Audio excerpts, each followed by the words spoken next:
Hey everybody, welcome back. What we've got here is my Grady White 22 Seafarer. It's a 228G. And what I wanted to show you today, this is a quick video. I wanted to show you, I rewired this trailer 2 years ago, and I wanted you to see what I did. It may help some people out.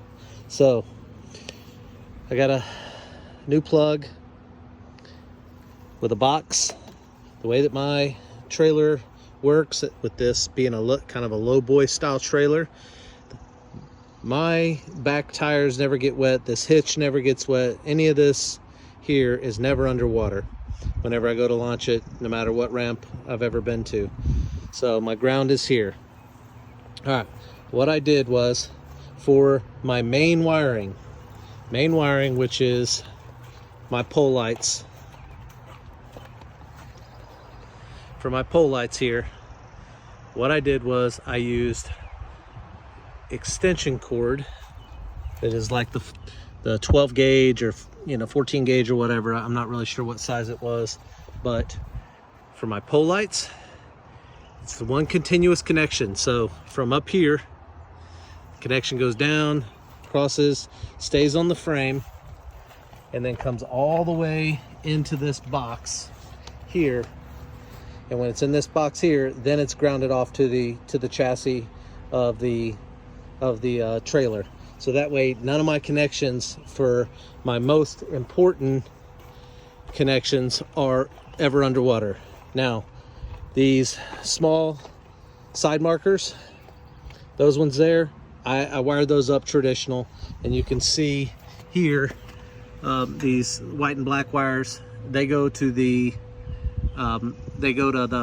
those side markers, but my important lights that I need to always work, especially if you deal with saltwater the way that we do here in Eastern North Carolina, you get 2 years out of a set of trailer lights for the most part. That's about what I've averaged over the last 15 years or so, is I get about 2 years out of them before I start having problems, and I'm just chasing problems all the time. You go to plug in your connector and it's just not working, and you end up having to take it apart, clean the bulbs, redo the grounds, all of that stuff just to keep it working.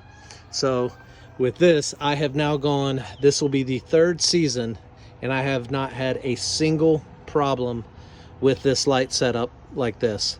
So pole light, which these are not the expensive pipe lights. I had a set of those and I did not secure them.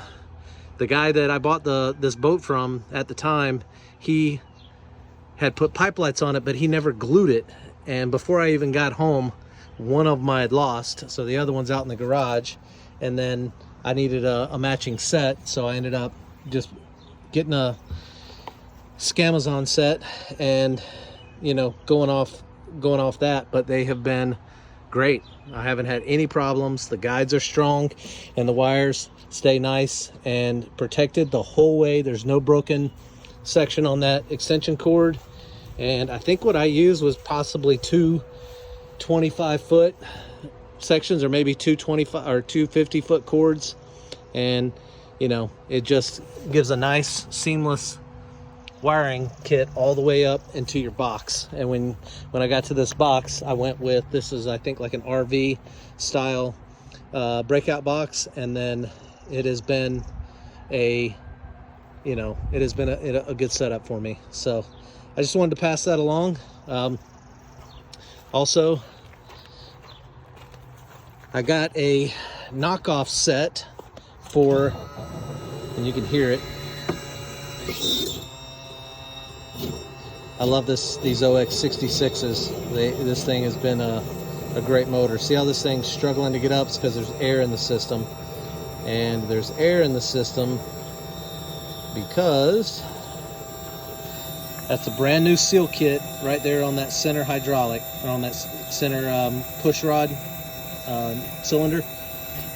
These ones, you can see how long it's taken. It should never take you that long. I don't want to burn my motor up. Okay, so if you look, That's a new seal kit that is on that center cylinder. These ones down here are not leaking. That one's got a little bit of fluid on it, but it's only because whenever I fill it up, it drips down on it. So that one does not have a leak. This was a cheaper seal kit. It was not a Yamaha kit. And I redid all three. One of them leaked. So I've got a Yamaha kit and I'm gonna redo them, or at least I'm gonna redo that center one. And hopefully that eliminates my problem after I spend the 2 hours purging this thing again. I don't know if you've ever done that, but it's annoying how many times you gotta keep refilling this thing and getting the air out of the lines and bleeding it. So that'll be coming up, and thanks for watching. Remember, you can't fix anything if you ain't out there turning wrenches.